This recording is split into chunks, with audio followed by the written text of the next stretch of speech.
per chi è in piedi in fondo, non possiamo aggiungere altre sedie per motivi di sicurezza. Grazie a tutti per la numerosa presenza.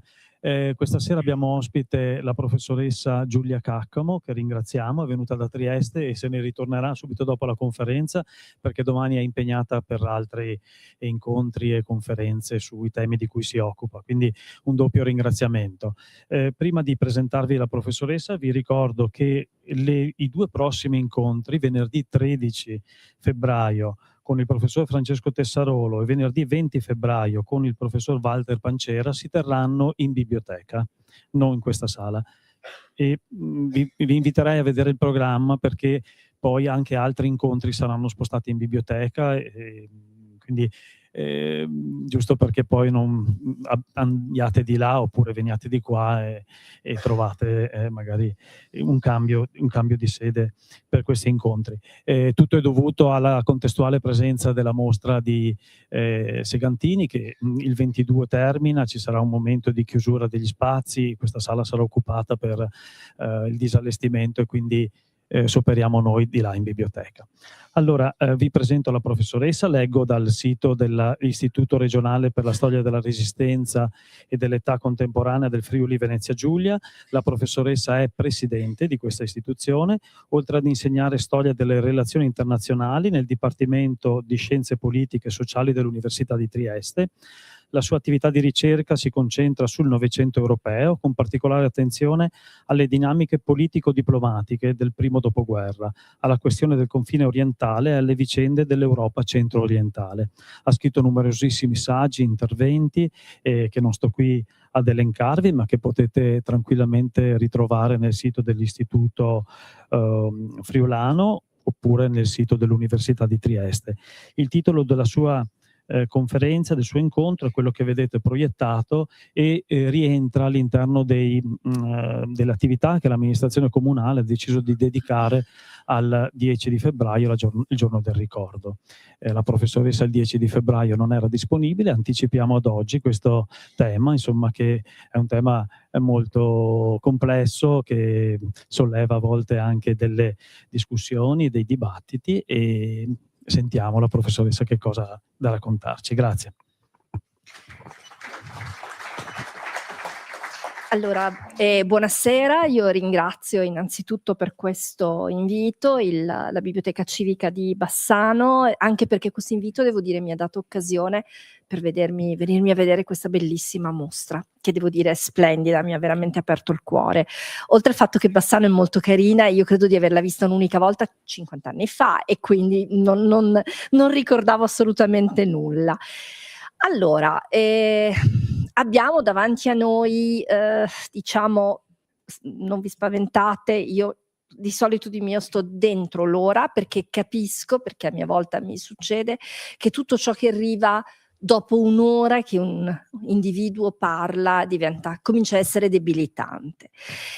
Abbiamo molte cose da dire e come avrete notato quando mi è stato chiesto che titolo avrei voluto dare a questo intervento, che si inserisce, no, negli interventi che vengono fatti per il giorno del ricordo, io ovviamente sono andata il più vicino possibile a quella che è la mia materia, che ha uno sguardo, diciamo, allargato, uno sguardo più internazionale, e ovviamente io non posso non inserire quello che è accaduto al confine orientale italiano nel drammatico scenario del secondo dopoguerra, ma anche, possiamo dire, nel drammatico scenario del Novecento europeo. E penso che sia molto importante il fatto che noi riusciamo costantemente a mantenere questo sguardo. Dovremmo anche chiederci per quale ragione noi oggi siamo qui, tra l'altro con una sala che, devo dire, è piena in un modo che ovviamente mi fa molto piacere, perché vuol dire che c'è interesse per la storia e c'è interesse anche per questa storia. Però la ragione per cui noi siamo qui oggi, e 20 anni fa in realtà questi avvenimenti non c'erano, erano ristretti a un ambito rigorosamente accademico, possibilmente locale, oppure alla cerchia appunto, degli esodati, diciamo più che esodati, dei profughi istro-dalmati, che sappiamo essere diciamo una parte ed è una parte non irrilevante della popolazione un po' in tutta Italia, no? Anche nei luoghi più remoti, nel senso anche in Sardegna. Io in ogni incontro cui prendo parte trovo sempre più storie complesse, no? Che hanno avuto inizio dal momento in cui le generazioni precedenti hanno dovuto abbandonare il loro luogo di nascita, il luogo dove c'erano tutti i ricordi, dove c'erano tutte le loro memorie.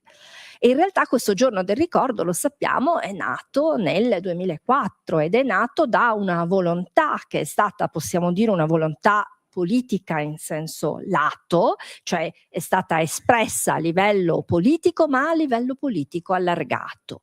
In un momento in cui sembrava particolarmente, diciamo, questo momento propizio per poter affrontare un nodo doloroso, se vogliamo, della storia di un paese come l'Italia che, bene o male, non dimentichiamolo, ha combattuto una guerra e lo ha fatto, diciamo, dalla parte sbagliata e conseguentemente ha pagato un prezzo, come peraltro sappiamo è stato pagato un prezzo anche nelle altre parti d'Europa. Io non mi stanco mai di citare, per esempio, quando parlo con gli studenti, il fatto che in realtà in termini quantitativi e, se vogliamo, anche qualitativi, ciò che è accaduto nei territori orientali di quello che all'epoca era il Terzo Reich, sul finire della guerra è stato drammatico. Milioni di persone che sono fuggite davanti all'incalzare dell'Armata Rossa e che hanno, molte di queste, drammaticamente perso la vita sotto i bombardamenti o nel gelo di un inverno che non lasciava scampo.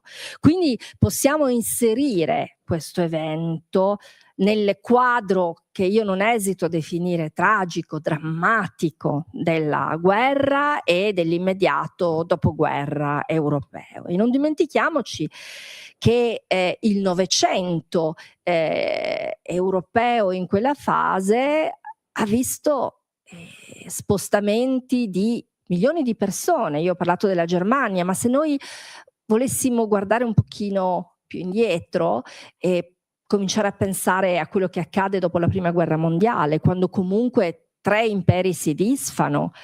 Si parla sempre dell'impero austro-ungarico, ma si dimentica per esempio che anche l'impero ottomano è finito con la Prima Guerra Mondiale. E questo cosa ha comportato?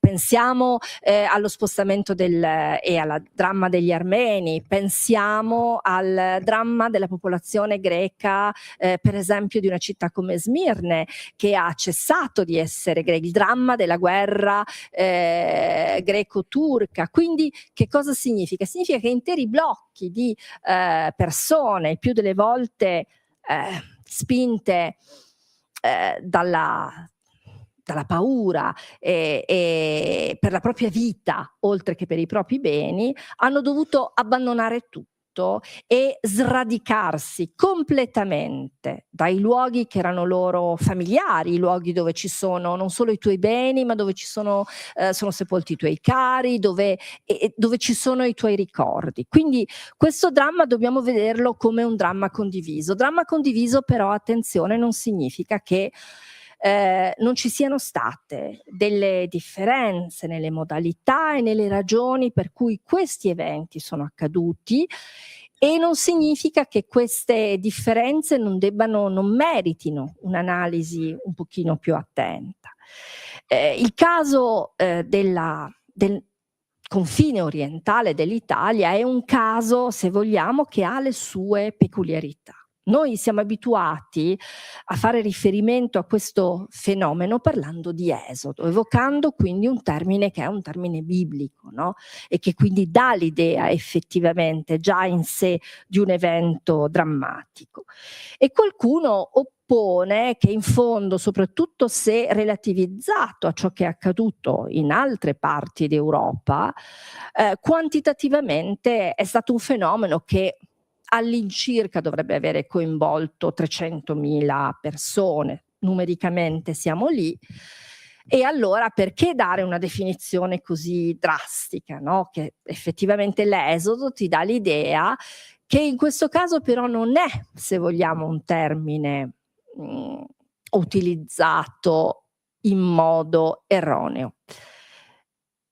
Sto parlando di una vicenda in cui secondo me la terminologia è molto importante, me ne rendo sempre più conto man mano che passa il tempo e man mano che anche gli eventi dell'attualità ci costringono a riflettere su quanto bene noi siamo in grado di esprimerci, se davvero siamo in grado di utilizzare le parole nel modo corretto, perché ogni parola ha ovviamente un valore intrinseco.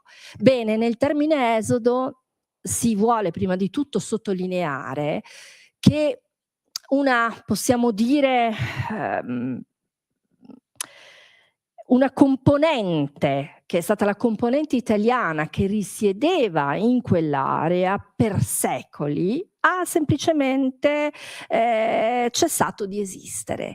Quella realtà che era stata in qualche modo costruita da quella componente italiana, linguistica, culturale, fatta di tutto quello che è cultura in senso ampio, è un mondo che non c'è più, è qualche cosa che è diventato altro. In questo senso, che siano stati 300.000, che siano stati 1 milione, che siano stati 2 milioni, il termine esodo è adatto a definire questo tipo di situazione, una situazione cioè che ha provocato una differenza sostanziale, un mutamento sostanziale in quelle zone.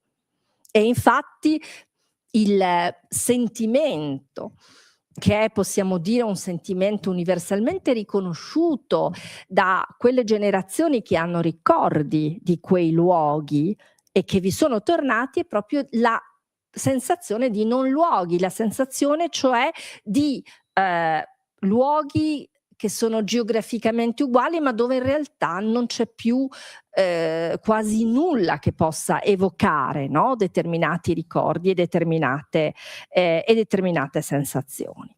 Sappiamo anche, come sempre quando si parla di confini, che in realtà i confini, detta in parole forse molto semplici e brutali, i confini sono una bruttissima faccenda, perché non esiste il taglio netto tra le culture, tra le lingue, tra le popolazioni. Il caso dell'Istria, il caso della Costa Dalmata ne è un esempio più che evidente.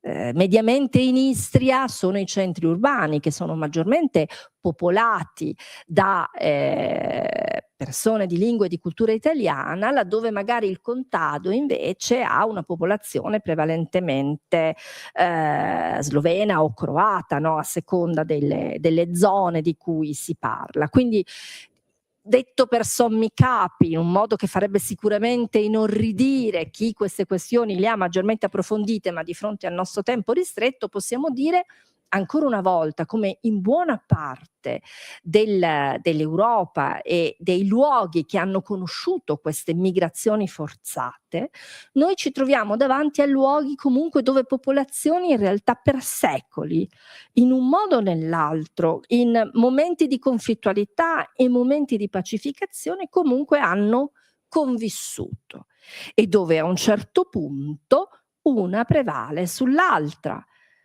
e dove a un certo punto c'è un rimescolamento che nel caso, tra l'altro, del confine orientale, quindi nel caso delle zone, nell'area orientale dell'Istria e della Costa Dalmata, avviene in condizioni molto particolari, perché avviene alla luce di un cambiamento politico. Quindi che cosa succede? Succede che c'è un movimento di resistenza partigiana che a partire con la guerra soprattutto prende una caratterizzazione politica, cioè si dà un'organizzazione che è quella che Tito riesce a dare alla resistenza partigiana jugoslava, che quindi bypassa, possiamo dire, le suddivisioni etniche che fino a quel momento avevano caratterizzato gli scontri in Jugoslavia e diventa un movimento unitario da un punto di vista ideologico sotto la bandiera dell'internazionalismo comunista. È evidente però che in questo movimento, che è il movimento di liberazione da chi? Dagli invasori. E chi sono gli invasori in quel momento? Sono i tedeschi, affiancati dai loro alleati italiani. Attenzione, gli italiani che fino a quel momento, cioè dall'ascesa del fascismo, in quelle aree hanno ovviamente portato avanti quelli che erano i principi del fascismo, cioè principi di snazionalizzazione delle minoranze. L'idea cioè che gli slavi vadano italianizzati, che perdano i loro effettivi legami culturali con la loro lingua, con le loro scuole, quindi i 1000 modi in cui anche con violenza si è realizzato questa ambizione di snazionalizzazione, no? Che tra l'altro parte da un'idea abbastanza, possiamo dire, irrealistica, che sia realmente possibile effettuare un'operazione del genere. Ed effettuarla, diciamo, con la pura violenza, con l'idea di una superiorità culturale dell'Italia, cui necessariamente negli anni le popolazioni slave dovranno sottomettersi. E qui siamo su quella che vi posso dire è una questione che è grandemente dibattuta e in realtà lo è a tutt'oggi grandemente dibattuta e che ha a che fare con le origini dell'esodo poi degli italiani dall'Istria. Cioè il volere automaticamente creare una conseguenzialità tra le violenze e i soprusi commessi dal fascismo in quelle zone e ciò che accade dopo. Una conseguenzialità che in realtà forse è un po' semplicistico rendere così automatica.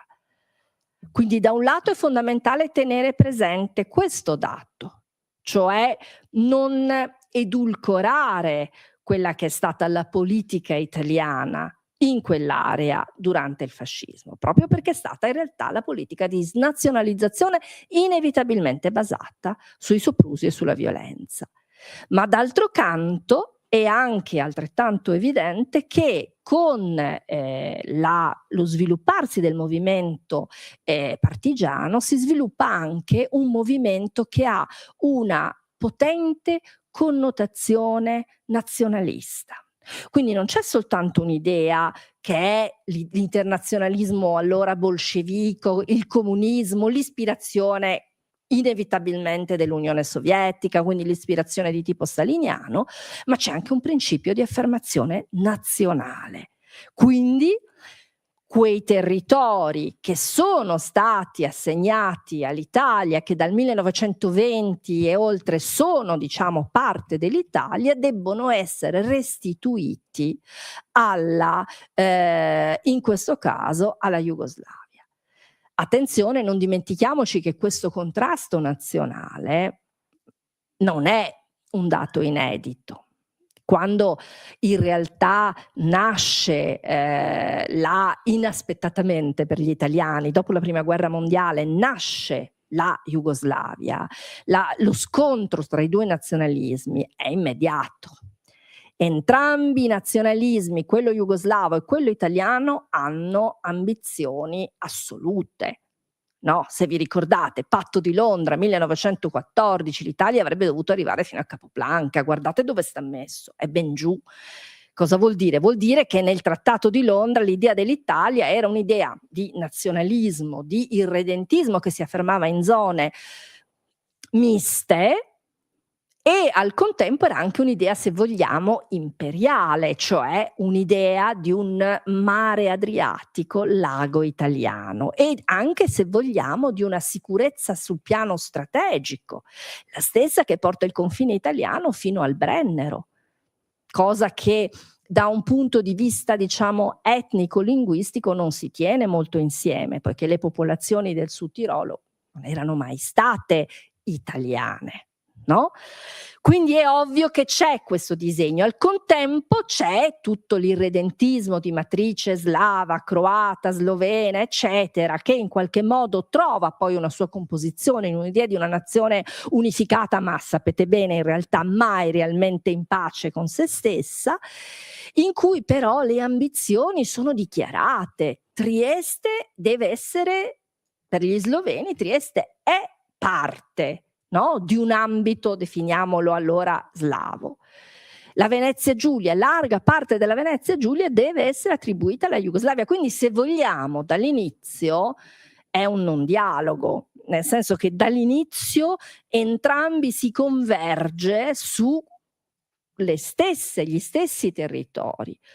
E questo peraltro non è qualche cosa che avviene soltanto dopo la Prima Guerra Mondiale, non avviene soltanto al confine orientale italiano, ma avviene un po' in molta parte dell'Europa, soprattutto laddove il crollo degli imperi significa il trionfo dei nazionalismi, significa l'assegnazione di nuovi confini intorno a nuove nazioni che si vanno formando, che si sono nutrite, no, di una crescente irredentismo sotto questi imperi, ma che poi si sono in qualche modo trovate ad avere via via, come dire, potremmo dire, interessi e conflittualità crescenti con i propri vicini.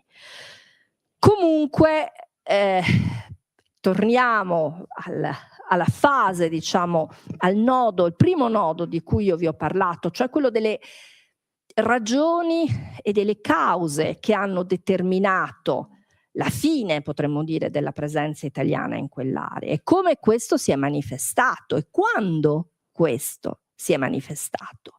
Quando gli italiani in Istria hanno avuto i primi chiari segnali che le cose si stavano mettendo male, che la convivenza probabilmente sarebbe diventata sempre più difficile.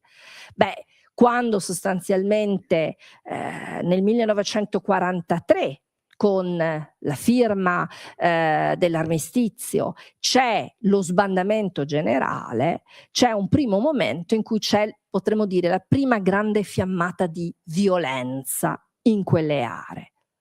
Il momento, cioè, in cui effettivamente, prima che arrivino i tedeschi, la popolazione italiana effettivamente si trova in una condizione che diventa una condizione, possiamo dire, di estrema difficoltà e di estremo pericolo. È quella la fase in cui ci sono le prime esecuzioni sommarie, i primi cosiddetti infoibamenti. Anche qua il dato linguistico, io immagino che sia chiaro a tutti voi, però io ho visto che c'è molto la tendenza a parlare di infoibamenti semplificando il tutto, cioè ogni uccisione è avvenuta gettando persone vive dentro le foibe, che sono appunto questi inghiottitoi, che sono una delle caratteristiche, no, del Carso, sia di quello istriano sia dell'altipiano intorno a Trieste.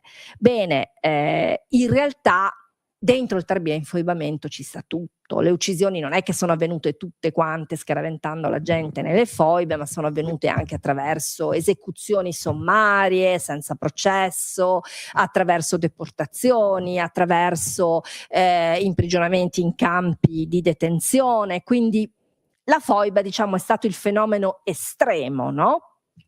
su cui però ovviamente tutto l'immaginario collettivo si è molto concentrato, e talvolta anche un dibattito storiografico che ha rischiato di diventare davvero un po' quasi direi granghignolesco, nel momento in cui si voleva soppesare che quantitativo di resti umani si fossero trovati in questi inghiottitoi. Però è un fatto che nel 1943 ci sono degli episodi che inequivocabilmente fanno capire alla popolazione italiana, e attenzione, quale popolazione italiana? Chi sono? Perché talvolta si è detto i fascisti. Sono i fascisti coloro che vengono uccisi, ma il concetto che diciamo anche qui è diventato una semplificazione agli occhi del movimento di liberazione partigiano jugoslavo, è che italiano più o meno uguale fascista.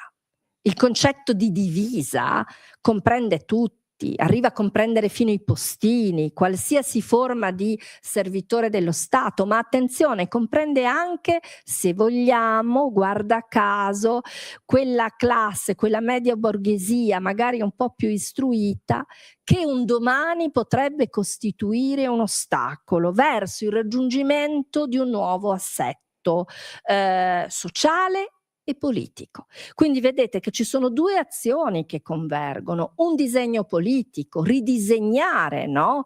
Proprio l'idea di uno Stato, di quella che sarà la Repubblica Federativa, alla luce della, potremmo dire, alla luce del sogno del comunismo realizzato, e dall'altra l'idea di un principio, anche qui se vogliamo, che agisce come un principio snazionalizzatore. È chiaro che nel momento in cui bisogna, e questo è evidente fin dal 1943, bisogna incorporare quelle zone. Il movimento partigiano, Tito ha ben chiaro che l'Istria e tutta la costa della Dalmazia sarà jugoslava. E spingere le sue ambizioni, lo sappiamo, oltre, arriva alla Venezia Giulia, arriva a Trieste, e quindi marcia diciamo, qualcuno direbbe a tappe forzate, verso Trieste, magari tralasciando altro, ma Trieste è con tutta evidenza un obiettivo. Correre a liberare Trieste prima dai tedeschi, prima che lo facciano gli alleati. E questa, possiamo dire, anche questa è una caratteristica non troppo diversa da quello che abbiamo visto fare in Europa in quella fase. Io ricordo sempre, perché questo è un dato molto importante, che Stalin aveva molto ben presente quanto fosse importante dirigere l'Armata Rossa in una certa direzione. Dopo Stalingrado, quando effettivamente le sorti della guerra sembrano volgere in favore dei sovietici, Stalin può finalmente esplicitare un disegno politico che c'è sempre stato, ma che adesso diventa realizzabile. Poi possiamo interpretarlo come vogliamo, un senso parossistico e paranoico della difesa dell'Unione Sovietica, ma che in ogni caso significa che quel cordone sanitario che è stato messo intorno all'Unione Sovietica dopo la rivoluzione bolscevica adesso verrà capovolto e verrà inteso a protezione dell'Unione Sovietica, e quindi l'Armata Rossa si muove per, diciamo, liberare quelle aree dell'Europa orientale in cui, guarda caso, però è importante che ci sia, potremmo dire, una certa propensione, se vogliamo, a essere collaborativi con i liberatori. Quindi chi libera, chi, come suol dirsi, pianta la bandiera, sarà anche quello che successivamente avrà voce in capitolo sull'amministrazione. Sarà la stessa Armata Rossa che aspetterà che i tedeschi facciano piazza pulita della resistenza polacca a Varsavia, a 100 chilometri dalla città, neanche, e l'Armata Rossa si ferma. Aspetta, cioè che il lavoro sporco lo facciano i tedeschi. Perché? Perché quel tipo di resistenza è comunque una resistenza che ha ovviamente uno spirito nazionale, un orgoglio nazionale che difficilmente si potrà sottomettere a quella che è ovviamente l'idea principale di Stalin, uomo del suo tempo, che in questo, in perfetta condivisione con Hitler, riteneva la Polonia un assoluto incidente di percorso che doveva in qualche modo essere messa in condizioni di non nuocere. Quindi vedete, questa potremmo dire ragionare sui confini e ragionare sulle popolazioni come se si trattasse di spostare greggi anziché esseri umani era, potremmo dire, un dato tutto sommato usuale in quell'epoca. Quindi è chiaro che allora, attenzione, un movimento di resistenza partigiano, tra l'altro, che in Jugoslavia, non dimentichiamolo, è l'unico movimento che si mostra efficace contro i tedeschi agli occhi degli alleati.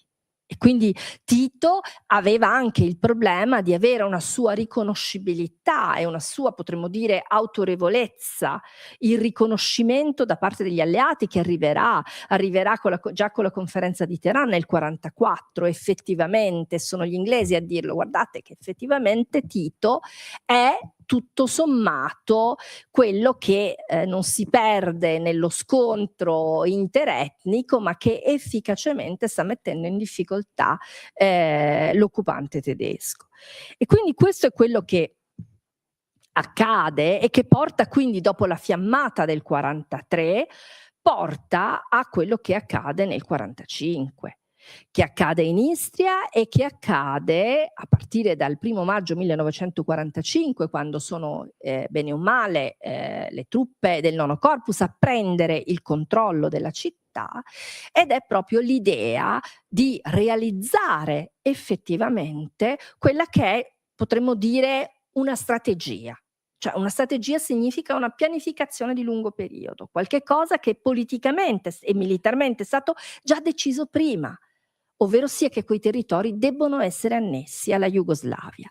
E perché questo possa avvenire bisogna fare piazza pulita di tutta la resistenza effettiva e la resistenza potenziale. Quindi cosa significa? Che la stessa resistenza locale contro i tedeschi si trova in difficoltà. L'esempio che viene citato, è uscita ultimamente una bella pubblicazione, è Malga-Porzus. L'area del confine orientale è un'area davvero drammatica da questo punto di vista. C'è la resa dei conti, perché? Perché anche i comunisti italiani devono in qualche modo prendere una decisione, sono in assoluta minoranza, soprattutto rispetto a quello che Stalin in questa fase sta approvando totalmente. No? Il compagno Tito è molto efficiente e quindi lo è da un punto di vista militare e lo è da un punto di vista politico. Quindi voi capite che politicamente, per come si stanno mettendo le cose, il destino, potremmo dire, parliamo allora degli individui, è un destino che in qualche modo, potremmo dire, si sta scrivendo naturalmente, è nelle cose. I famosi appunto 40 giorni di occupazione di Trieste, che segnano una città che, attenzione, è stata segnata da violenze inenarrabili prima, durante l'occupazione tedesca. Non dimentichiamoci che a Trieste c'è la risiera, cioè a Trieste c'è un campo di concentramento tedesco dove è morta moltissima gente. A Trieste vengono deportati gli ebrei della città, vengono presi gli anziani che risiedono nella casa di riposo della comunità ebraica, vengono presi tutti quanti in blocco, caricati su un carro merci e uccisi tutti quanti nell'arco di una settimana. Quindi questa è una città che effettivamente ha conosciuto in modo, potremmo dire, particolarmente virulento tutte le manifestazioni violente del secolo. È la città del fascismo di confine, dove cioè ci sono state le avanguardie degli squadristi, che hanno causato l'incendio del Narodni Dom, la casa della cultura slava, di una città che in fondo, sì è vero, la città di Oberdan degli irredentismi, ma una città che aveva il suo fulgido passato, potremmo dire, sotto l'impero austro-ungarico, che era comunque un passato di convivenza, no? Multinazionale. Quindi che cosa succede? Anche qua torniamo all'uso delle parole, che secondo me rimane molto importante. Io che sono vecchietta ho sempre in mente il famoso film di Nanni Moretti in cui a un certo punto lui si scatena e dice: parli bene, usi bene le parole. Io fremo quando sento utilizzare delle parole in modo inappropriato. Per esempio, su questa vicenda, il termine genocidio non c'entra nulla.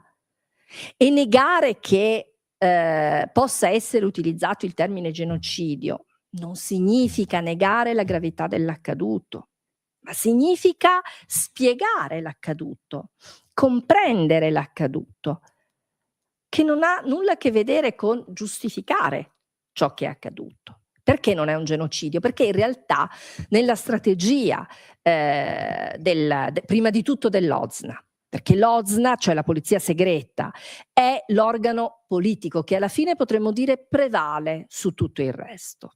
Alla fine qualcuno direbbe non si muove Foglia che l'OZNA non voglia, è l'OZNA che crea l'apparato amministrativo. È l'OZNA che controlla con una politica securitaria terribile e pervasiva le vite, no? Degli individui, le vite dei cosiddetti sospetti. Laddove sempre di più essere italiani significa essere potenzialmente sospetti. Ma non significa che l'idea sia quella di sterminare fisicamente un popolo. No, questo popolo va in qualche modo ridotto, potremmo dire, a più miti consigli, va, se vogliamo, condotto una sorta di modo per eradicare l'identità nazionale. Quell'identità nazionale si deve fondere in un'identità più alta, e qui viene buono l'internazionalismo comunista, laddove però in fondo questo internazionalismo comunista in questo caso è imbevuto di principi nazionali, perché ovviamente Tito porta avanti anche delle istanze nazionaliste, no? E vedete, queste due cose vanno insieme e sono tutte in contrasto con la possibilità per la comunità italiana in quella zona di condurre una vita, potremmo dire, accettabile. E qui arriva l'altro aspetto interessante che riguarda che cosa significa vita accettabile, no? Vita dignitosa e in qualche modo sono stati, potremmo dire, individuati tanto anche attraverso l'utilizzo, non dimentichiamolo, di una parte, potremmo dire, importante di quanto si è scritto, di quanto si è studiato, che riguarda proprio la memoria degli esuli, no? Anche qui la memoria, lo sapete, è sempre una memoria soggettiva. Con grande retorica si è fatto largo uso negli ultimi anni del termine troviamo la memoria condivisa. Non esiste una memoria condivisa, la memoria di per sé è un fatto soggettivo, la storia è condivisa, ma non la memoria è un'altra cosa, no? Bene, ciò che viene evocato costantemente è un termine, semplice in realtà, perché spesso sono memorie di persone semplici che traducono in modo semplice ciò che hanno vissuto. Paura. La prima cosa è la paura, dove cioè qualsiasi forma di, potremmo dire, quello che prima veniva ritenuta una normale quotidianità è qualche cosa che è vissuto con sempre, diciamo, crescente disagio. Laddove abbiamo detto è evidente che c'è un disegno ideologico preordinato che è punitivo verso chi? Beh, ovviamente verso la borghesia abbiente, anche perché agli occhi del movimento partigiano quella borghesia lì è tutta compromessa col fascismo. Quindi per quelle persone è abbastanza evidente che non c'è più spazio. Però non dimentichiamolo, esiste una realtà minore, se vogliamo dire minoritaria, ci sono zone operaie, dove effettivamente però quindi si può rinsaldare, e c'è tutto il mondo contadino dell'Istria, no? E questa è una realtà molto interessante, il mondo contadino dell'Istria, che però magari è formato da piccoli possidenti, quali sono affatto convinti di dovere in qualche modo sottostare a sistemi centralizzati che dettano le regole, che ti dicono ogni cosa e che in qualche modo snaturano quello che è stato tutto un modo di condurre la tua esistenza fino a quel momento. E allo stesso tempo invece una realtà operaia, anche qua, dove tutto sommato si può vedere quanto in fondo allora gli operai italiani avrebbero in qualche modo potuto, se vogliamo dire, salutare la Repubblica, la nascita della Repubblica Federativa Comunista di Jugoslavia come un dato positivo. No? Tant'è che su questo si è spesso parlato del cosiddetto controesodo. Cioè, cos'era il controesodo? Erano gli operai, che so, dei centri limitrofi industriali come Monfalcone, che si sono trasferiti in Jugoslavia alla luce, appunto,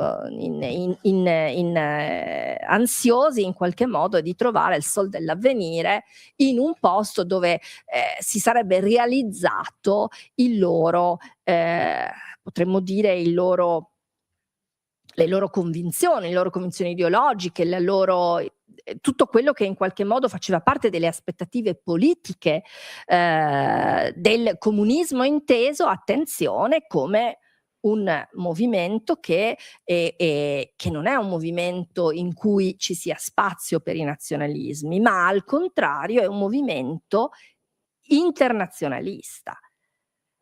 Ed è ovvio che questa, diciamo, controesodo è un termine inappropriato, perché quantitativamente è davvero molto più ridotto. Ma ovviamente questa vicenda è divenuta tanto più, potremmo dire, e tanto più salita, se vogliamo, agli onori delle cronache storiche, di ciò che gli storici raccontano. Per quale ragione? Per il dramma di quei comunisti che nel 45 speranzosi hanno varcato il confine verso est, e poi quando c'è stata la rottura tra Tito e Stalin e quindi la cacciata della Jugoslavia dal Cominform, a quel punto sono stati perseguitati, perché erano ovviamente i cosiddetti cominformisti, che sono stati perseguitati, sono stati internati e conseguentemente hanno in qualche modo, se vogliamo, fatto tutto il giro, e quindi paradossalmente si sono ritrovati nuovamente dalla parte dei perseguitati. Quindi anche qua però è evidente che via via, anche per chi cerca di resistere più a lungo, è chiaro che se il farmacista del paese e la sua famiglia se ne vanno con la massima rapidità, fuggono con la massima rapidità, il piccolo possidente se ne va e perde tutto, no? Perché tutto quello che ha è lì, non è in nessun modo asportabile. Non ha gioielli, non ha beni vendibili nell'immediato. Quindi è ovvio che è più difficile eradicare, no, queste persone, ed è altrettanto evidente che è tanto più interessante capire come mai alla fine anche queste persone se ne vanno. E queste persone se ne vanno per quello che dicevamo prima, perché in realtà ci sono due elementi che si sono uniti. Uno è l'elemento ideologico, con il quale tra l'altro vi dicevo questo tipo di cultura contadina fa difficoltà a venire a patti, e l'altro un elemento nazionale, in cui ovviamente diventa difficile poter mantenere quella che nei secoli è stata costantemente una, potremmo dire, se vogliamo, una tradizione. Quindi vedete, alla luce di tutte queste cose che sono state dette, quest'idea cioè che si dovesse ripulire il territorio dai nemici del popolo, no? E che quindi questo abbia, diciamo, significato quel punto di rottura, oltre il quale la permanenza per molti degli italiani è diventata un dato impossibile. È però altrettanto evidente che tutto questo meriti a tutt'oggi ovviamente non soltanto di essere ricordato. Io sono tra quelli che naturalmente ritiene che il giorno del ricordo sia un giorno che può costituire un'occasione positiva, perché comunque è un'occasione di conoscenza, perché comunque è fondamentale conoscere la propria storia. Quindi è stato e continua a essere anche un riconoscimento di sofferenze che bene o male hanno trovato, diciamo, poco ascolto. Anche qui veniamo all'altro aspetto che rimane secondo me un dato interessante da analizzare, cioè ma in realtà i profughi istriani, dalmati, che sono arrivati, molti di loro in condizioni di drammatica miseria, perché molti di loro ovviamente non hanno potuto portare nulla con sé. Gran parte delle storie riguardano persone che improvvisamente si trovano sbalzate in luoghi estranei senza soprattutto avere niente, cioè dovendo dipendere totalmente dall'assistenza. E questo è un dato molto interessante, cioè come ogni paese fa i conti, ha fatto i conti in quella fase. In Europa molti paesi hanno fatto i conti con i loro, no? Movimenti di profughi. È molto interessante il paragone che viene spesso fatto appunto con i cosiddetti Vertriebene, che sono appunto i profughi tedeschi che venivano da est e che erano, attenzione, come lo sappiamo bene, almeno 6 milioni di tedeschi si sono spostati dalla Polonia verso una Germania che sappiamo in quali condizioni era. Quindi dobbiamo considerare che questo flusso di persone arriva in zone che sono già zone stremate dalla guerra, che sono già zone in grande difficoltà. Quindi è l'Italia dell'immediato dopoguerra, è l'Italia che effettivamente, qualcuno direbbe, non ha gli occhi per piangere.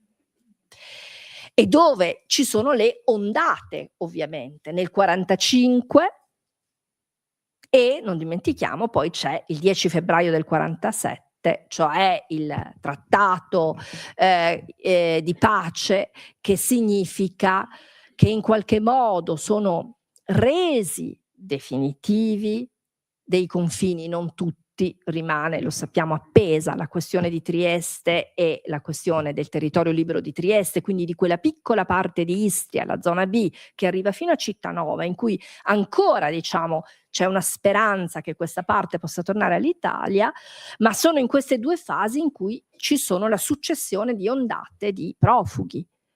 Oltre ovviamente alla famosa spinta che vi ho detto prima, la spinta della paura. L'esempio classico che viene portato è Pola.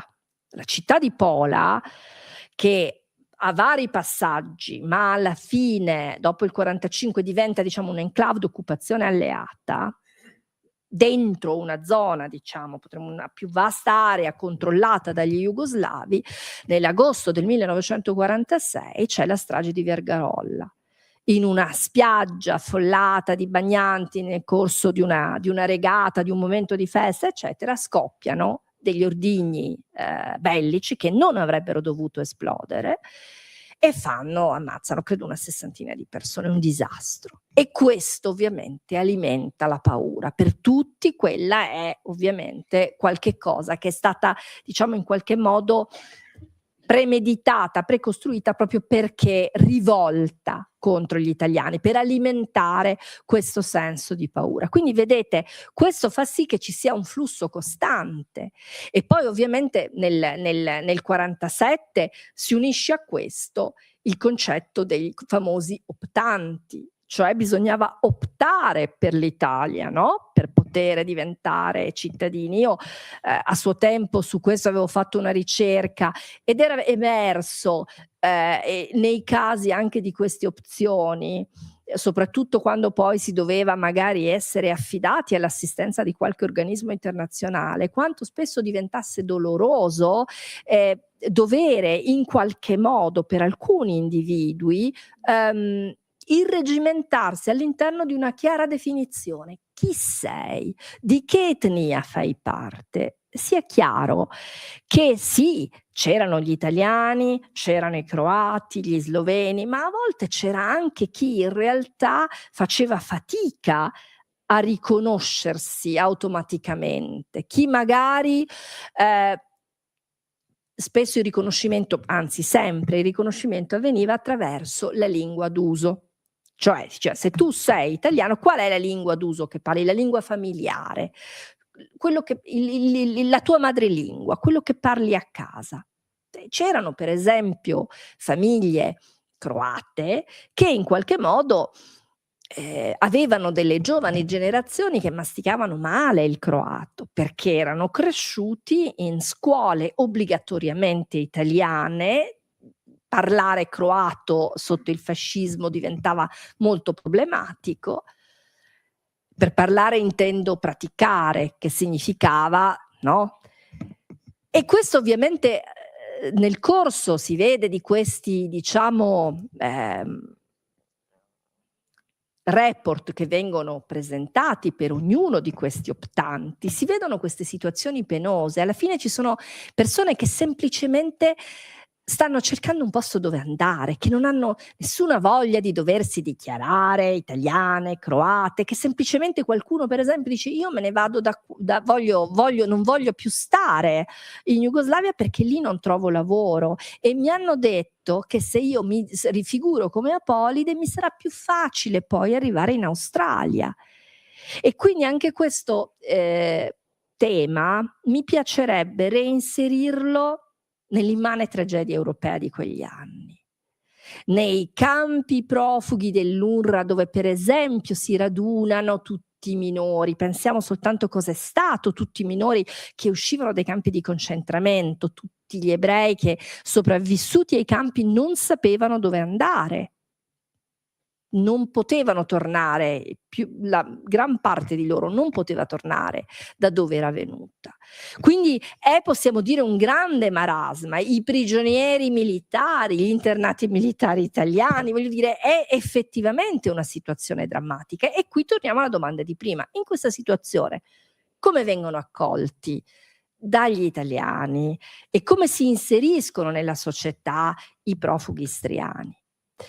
E su questo è freschissimo il dibattito che c'è sulla questione famosa del treno preso a Sassate alla stazione di Bologna. È vero, non è vero? Adesso è stata aperta una questione che richiederà probabilmente ulteriori ricerche, ma al di là di questo effettivamente, mediamente possiamo dire che ovviamente non c'è ostilità nei confronti degli istriani, non sarebbe molto difficile. C'è mediamente una certa volontà, potremmo dire, di portare aiuto, di assisterli nei limiti del possibile. E i limiti del possibile dove stanno?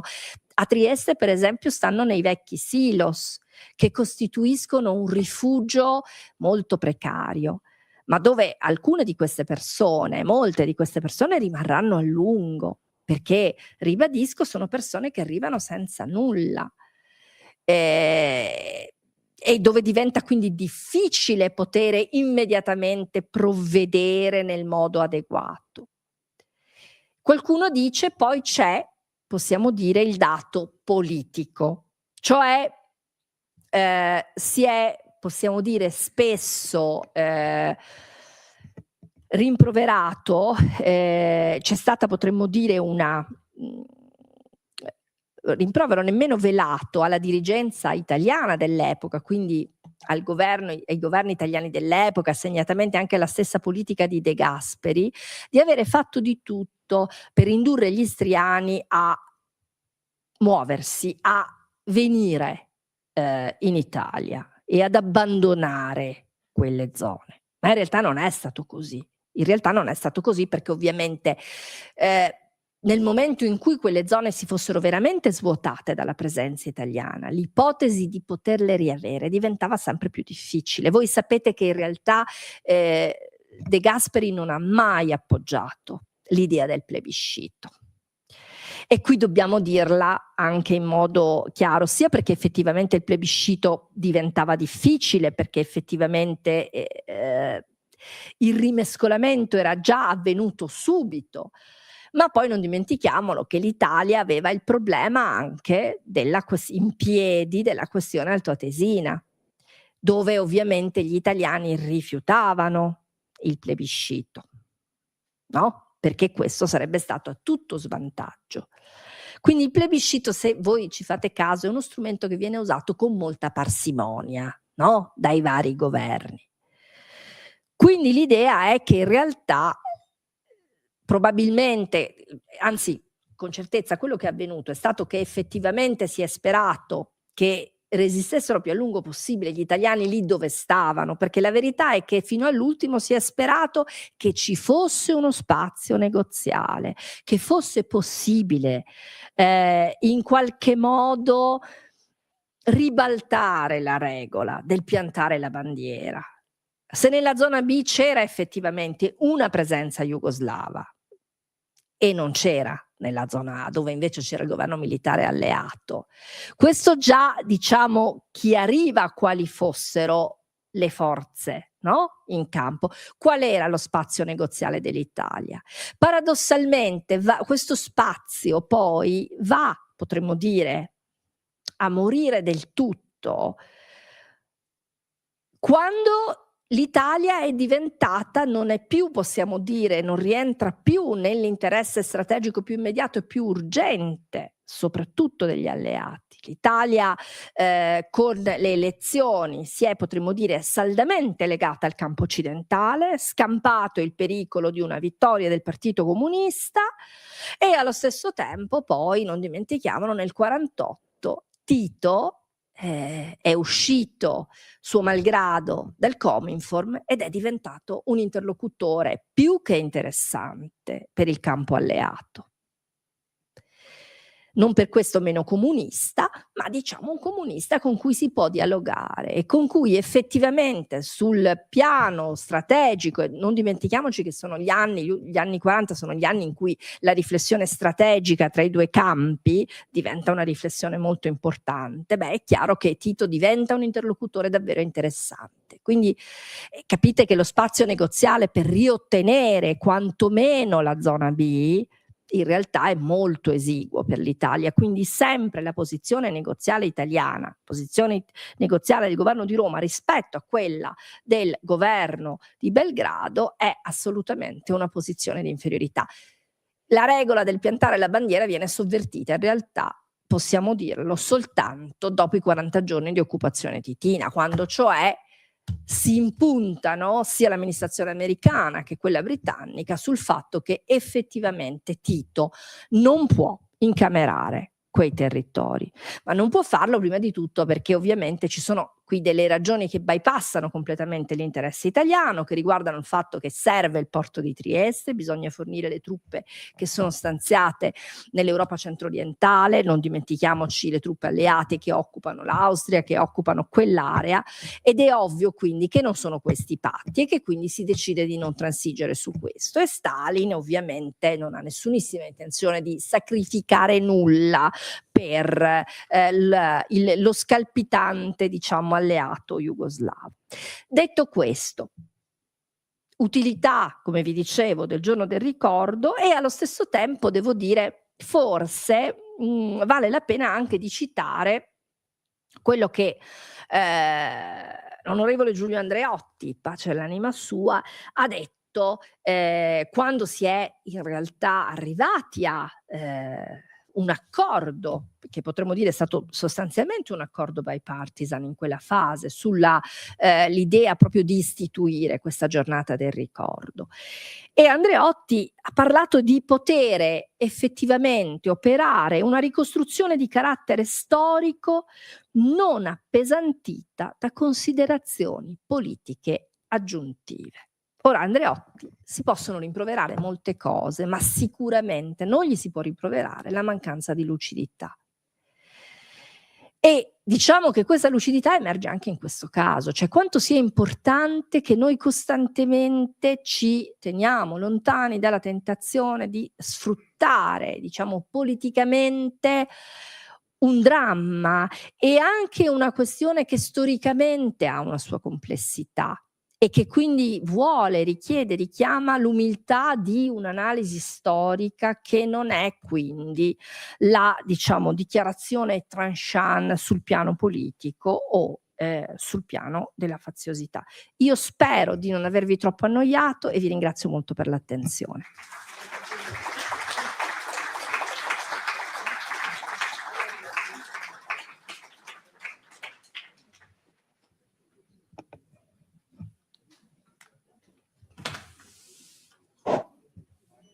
Grazie alla professoressa. C'è tempo per qualche domanda, se qualcuno ha delle curiosità. Prego. Ma perché è sempre così difficile stabilire un numero preciso di questi profughi?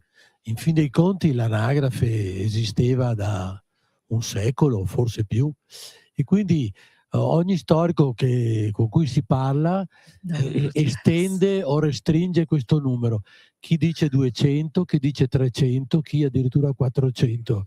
No, poi lo Stato italiano non è riuscito a fare un computo preciso di queste persone. Questa è la mia curiosità e non riesco dopo tanti anni mai a avere una risposta precisa. Magari ci riesce lei. Allora, devo dire, il riferimento che ho fatto prima, quando io cioè sono andata in archivio perché in realtà volevo vedermi le carte di questa organizzazione per i rifugiati che si era formata dopo l'UNRWA e che si era per un certo periodo presa in carico una parte dei profughi giuliani, ma con delle condizioni molto particolari, e quindi che erano un po' le condizioni di chi era a metà strada. Mi sono resa conto che questo limbo di cui vi ho parlato prima esisteva, cioè esisteva anche una certa difficoltà, e lo si vede tantissimo anche nel fatto che molti funzionari si dicono scoraggiati rispetto al loro lavoro, dicono quanto è difficile alla fine riuscire a incasellare tutte queste persone. Quanti di questi possono realisticamente essere definiti profughi perché hanno optato, perché sono chiaramente di origine italiana, e quanti invece magari non hanno optato subito quando dovevano per chissà quale ragione, o altri che hanno optato non potendolo fare perché in realtà sarebbero croati ma se ne vogliono venire via perché non gli sta bene il regime, perché non gli sta bene la loro situazione economica, perché vogliono emigrare in Australia. E devo dire, io mediamente mi confronto con altre carte e gli storici delle relazioni internazionali hanno poca dimestichezza con la storia individuale delle persone. Non so, il contemporaneista mediamente talvolta si confronta, che so, con la storia orale, con quella che è la memoria, i racconti, e alcuni storici danno grandissimo valore a questo tipo di lavoro. Chi fa storia delle relazioni internazionali va lì, si guarda i dispacci delle ambasciate, i dispacci ministeriali, e si confronta poco con queste cose. Io invece in quella circostanza mi sono trovata casualmente a confrontarmi con documenti completamente diversi, in cui mi sono ritrovata proprio i report, e anzi mi sono portata dietro, proprio detto il libro, perché c'è in questo ci sono le deposizioni, e mi sono trovata i report dei funzionari che non erano funzionari, erano funzionari americani prevalentemente, o magari di altre o magari inglesi, e in qualche modo viene fuori, era emerso guardando tutti quei potremmo dire dei dossier su ognuno di questi interrogati, era emerso quanto era complicato tutto quel lavoro, e ho capito perché alla fine ci fosse questa estrema difficoltà a tracciare una linea di questo profugo di quest'altro no, perché alla fine quello che emergeva era Le faccio un esempio, le cito: il candidato è nato a Porez da una famiglia di antica origine croata, il cui nome è stato italianizzato. Abitualmente parla dialetto istriano, ma parla l'italiano meglio del croato a causa dell'istruzione italiana obbligatoria. Durante la guerra era al servizio del vescovo di Fiume come autista. Alla fine del conflitto, per questa ragione, sospettato dalla polizia jugoslava, venne tenuto costantemente sotto sorveglianza da quest'ultima e alla fine, al solito la paura, temendo l'arresto, si decise a fuggire a Trieste. Non si considera italiano. Gli unici legami che ha sono con il villaggio dove è nato e dove ancora vivono gli anziani genitori. Prova avversione per gli italiani perché è stato maltrattato, perseguitato e considerato come uno slavo. E questo io l'ho indicato, era messo in italiano nel testo. Il testo era tutto in inglese, ma slavo era il termine tenuto in italiano, quando l'Istria era sotto gli italiani. Per questa ragione ha rifiutato di optare. E quindi tutte queste zone non conoscono numeri precisi. Voglio dire, quanti ucraini, quanti polacchi sono venuti via dall'Ucraina, quanti tedeschi sono venuti via dalla Polonia, quanti sono venuti via dalla Cecoslovacchia, quanti tedeschi sono venuti via dall'Ungheria, quanti tedeschi sono venuti via dalla zona del, per esempio, non dimentichiamo la zona Carinzia, Cocevi, eccetera. È stato tutto uno spostamento generalizzato, in cui però, sì è vero, c'erano contrasti nazionali, c'era probabilmente un accentuarsi di un'identificazione, ma a volte c'era anche l'estrema difficoltà di chi faceva in qualche modo fatica a essere così rigidamente incasellato in una chiara definizione, con una storia chiara di assoluta, indiscutibile italianità barra croaticità barra slovenità. Quindi sì, non diciamo che era soltanto una zona. Cosa significa dire che era una zona, per esempio, mistilingue? Qui le difficoltà dei censimenti fanno sì che ancora oggi gli studi di demografia di queste zone sono letti e sono da leggere con grandissimo interesse. Non è cosa su cui si può dire ma già si è scritto. No, sono nuovi strumenti con cui si analizzano le composizioni demografiche che i censimenti del passato hanno, per tutta una serie di ragioni, orientato appunto attraverso che cosa ti fa dire sei italiano, sei croato, sei sloveno. Cominciamo con la lingua. Ma io chiedo, davvero noi possiamo pensare che la lingua sia l'unico possibile criterio dirimente in zone del genere, dove effettivamente c'è una commistione talvolta linguistica abbastanza complicata, no? E io immagino che questo abbia ovviamente reso difficile dare un numero esatto dei profughi, definendo 300.000 è una cifra su cui mi sembra che gli storici più autorevoli del tema convergano. Però, quindi su questo non ci dovrebbero essere grosse discrepanze. Però ovviamente il numero esatto io credo che non si possa semplicemente ottenere e che questo non riguardi soltanto il caso dei profughi italiani, ma credo che questo riguardi gli spostamenti di popolazione in Europa in quegli anni, che è stato drammatico. Ci sono stati comunque dalla prima guerra mondiale alla metà degli anni 50 si conta che 30 milioni di persone in Europa si sono spostate. Io dico Europa perché non voglio parlare del resto, perché ovviamente se parlassimo a livello globale sarebbero numeri spaventosi, ma parlando solo di Europa e parlando di arrivare alla metà degli anni 50, che significa che tralasciamo quello che è avvenuto dopo, tralasciamo la dissoluzione, per esempio, della stessa Jugoslavia e di che cosa questo ha provocato in termini di trasferimento di popolazione. Quindi io immagino che sia questo.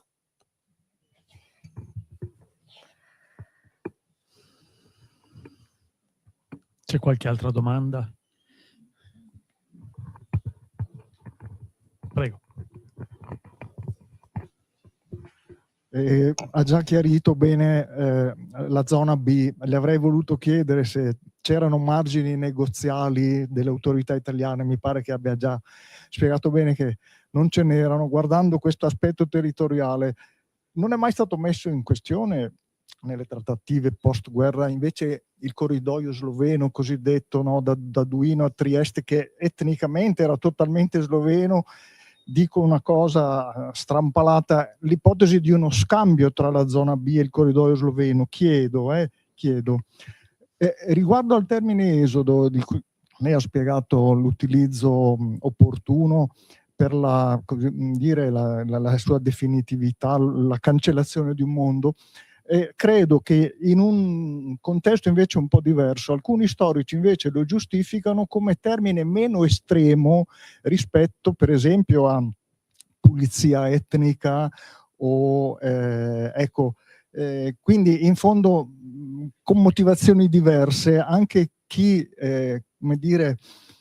non accetta che si parli di una vera e propria deportazione usa il termine esodo in questa accezione diciamo un po' attenuata, ma alla fine converge con la motivazione che ne ha dato lei, mi pare. Allora, per quanto riguarda le trattative, la verità è che non c'è mai stata, io direi, mi sento di dirla forse in un giudizio un po' sintetico, ma una seria possibilità di avere indietro la zona B. Non c'era.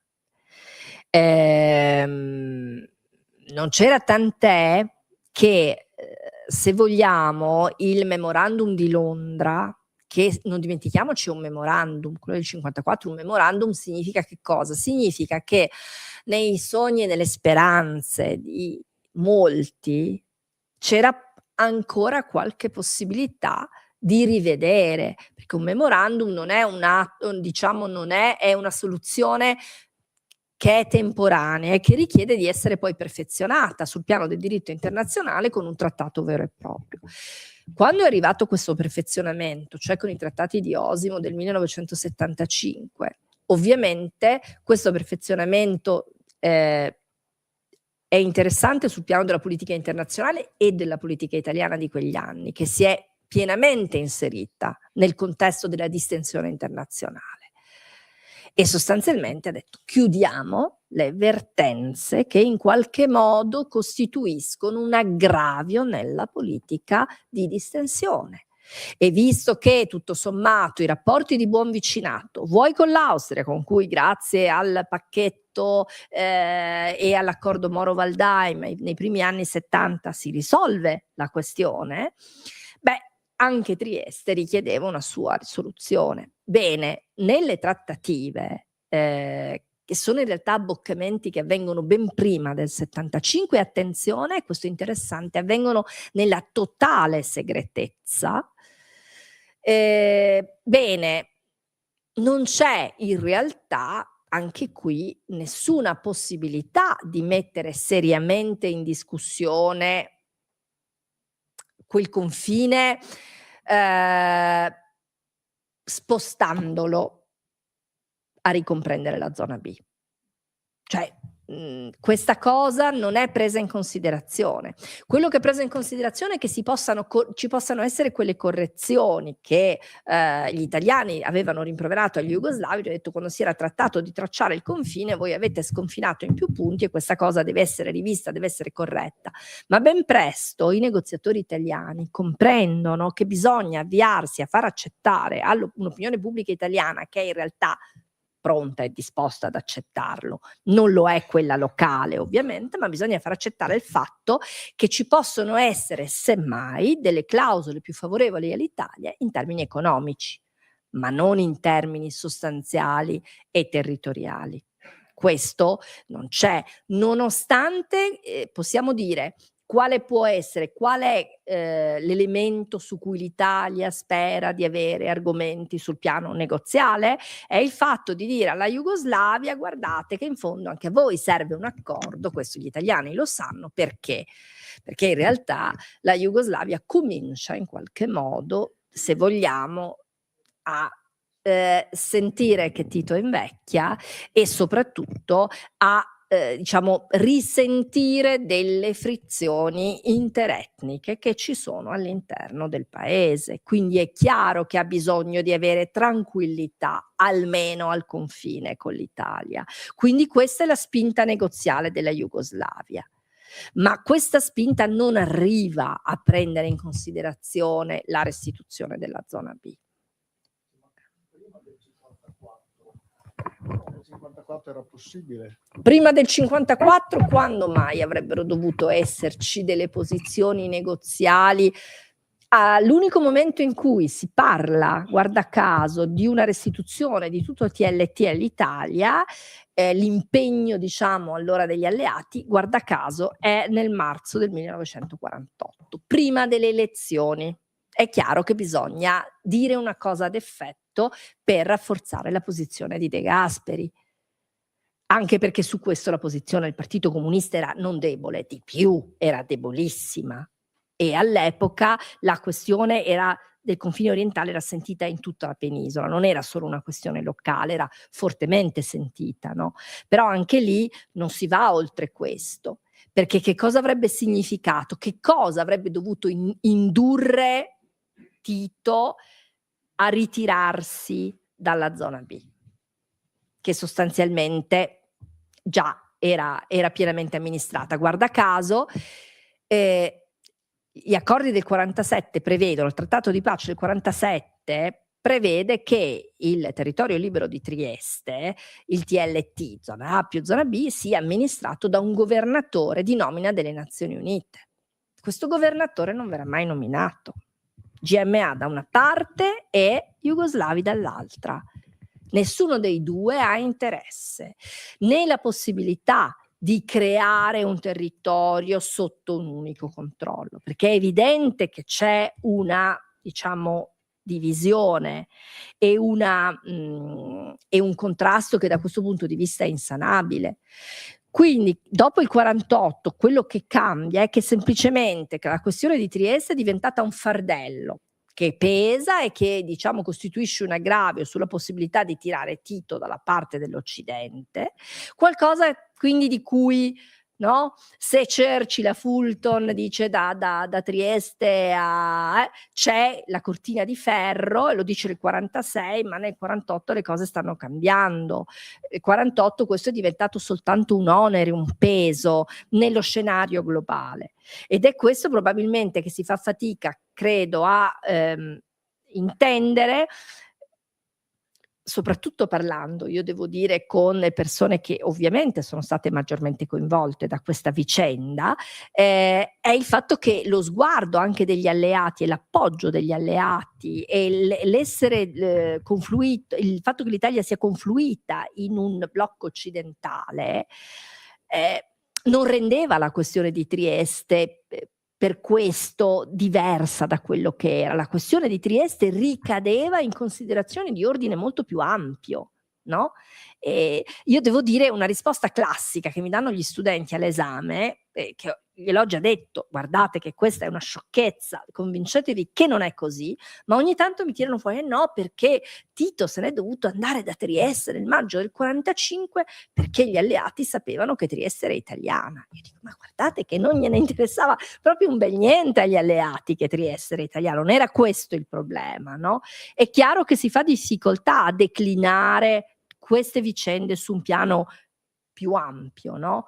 E in fondo così è stato, cioè il Trattato di Osimo in realtà ha messo in crisi, se vogliamo, la Democrazia Cristiana a Trieste, cioè ha provocato a Trieste il disastro politico per la classe di governo, quindi non è stato affatto riconosciuto il valore aggiunto della politica di distensione, eccetera, eccetera, ma in realtà quel valore c'era. Il valore qual è stato? Il valore è stato quello di dire con Osimo in qualche modo si chiude una vicenda così come la si chiude con l'Alto Adige, col pacchetto, con la soluzione di negoziati defatiganti e lunghissimi che tra l'altro non dimentichiamolo nel caso dell'Alto Adige hanno anche avuto episodi complicati, no? Negli attentati degli anni 60 e però si chiude. E però questo, diciamo, significa che l'Italia in qualche modo sempre di più realisticamente ha condotto la propria politica all'interno dell'unica vera possibilità che la politica italiana ha nel secondo dopoguerra, che è declinare la politica estera nel senso europeista del termine. Quella è l'unica strada possibile, no, che rimane all'Italia per in qualche modo, se vogliamo, anche fare, diciamo, il meglio del proprio interesse nazionale. Scusate, non voleva assolutamente essere una, diciamo, una cosa propagandistica, ma in realtà il filone, diciamo, europeista in cui l'Italia si inserisce storicamente nel secondo dopoguerra rimane il filone su cui effettivamente però l'Italia è in grado di esprimersi. Cioè possiamo dire, in fondo, mettiamo De Gasperi tra i padri fondatori dell'Europa, ma per altre questioni l'Italia era un nulla militare e conseguentemente era anche un nulla politico. E questo nulla militare nella, diciamo, in quello che accade nel 45 a Trieste mi sembra più che evidente, così come è evidente nel 47.